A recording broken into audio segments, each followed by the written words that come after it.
નવા રોડના કામનું ધારાસભ્યના હસ્તે ખાતમુહૂર્ત કરવામાં આવ્યું હતું। સ્થાનિકોમાં ખુશીનો માહોલ જોવા મળ્યો હતો।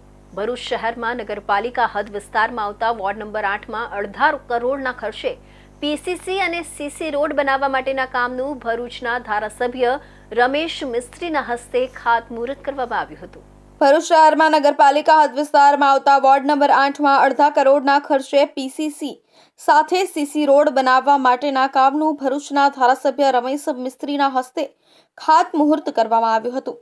ભરૂચ નગરપાલિકા હદ વિસ્તારમાં આવેલા વોર્ડ નંબર 8માં રિલાયન્સ મોલથી સિદ્ધનાથ નગર સોસાયટી સુધી નવો રોડ બનાવવાની કામગીરી શરૂ કરવામાં આવતા સ્થાનિકોમાં ખુશીનો માહોલ જોવા મળી રહ્યો છે। સ્થાનિક નગરસેવકોના પ્રયાસો તેમજ રાજ્ય સરકારની ગ્રાન્ટમાંથી 1.5 કરોડ ઉપરાંતની રકમમાંથી પીસીસી સાથે સીસી રોડ બનાવવા માટેના કામનું આકાશગંગા સોસાયટી નજીક ખાતમુહૂર્ત પ્રસંગનું આયોજન કરવામાં આવ્યું હતું। આ પ્રસંગે ધારાસભ્ય રમેશ મિસ્ત્રીએ લોકોને જણાવ્યું હતું કે રોડની સાથે સાથે ગટર લાઇન તેમજ પાણીની લાઇનની કામગીરી પણ કરવામાં આવશે, જેથી આ રોડને નુકસાન નહીં થાય અને વર્ષો સુધી આ રોડ લોક ઉપયોગી બની રહેશે।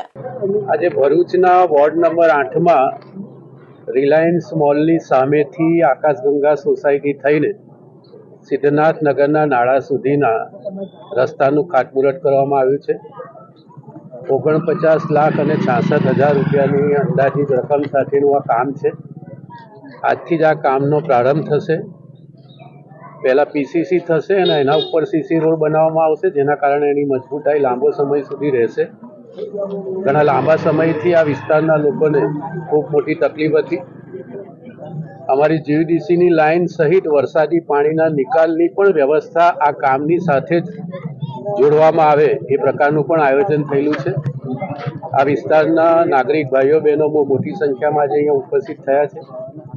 આ વિસ્તારમાં ભરૂચનો જે અંડરગ્રાઉન્ડ લાઇનનો પ્રોજેક્ટ છે એ પણ મેઇન લાઇન નખાઈ ગઈ છે। આ કામમાં રોડ બની એ પહેલાં આજુબાજુના બધા જ વિસ્તારના સોસાયટીના મોહલ્લાના લોકોને પણ ડોર ટુ ડોર જે કનેક્શન આપવાનું છે એ કામ પણ પૂર્ણ થશે।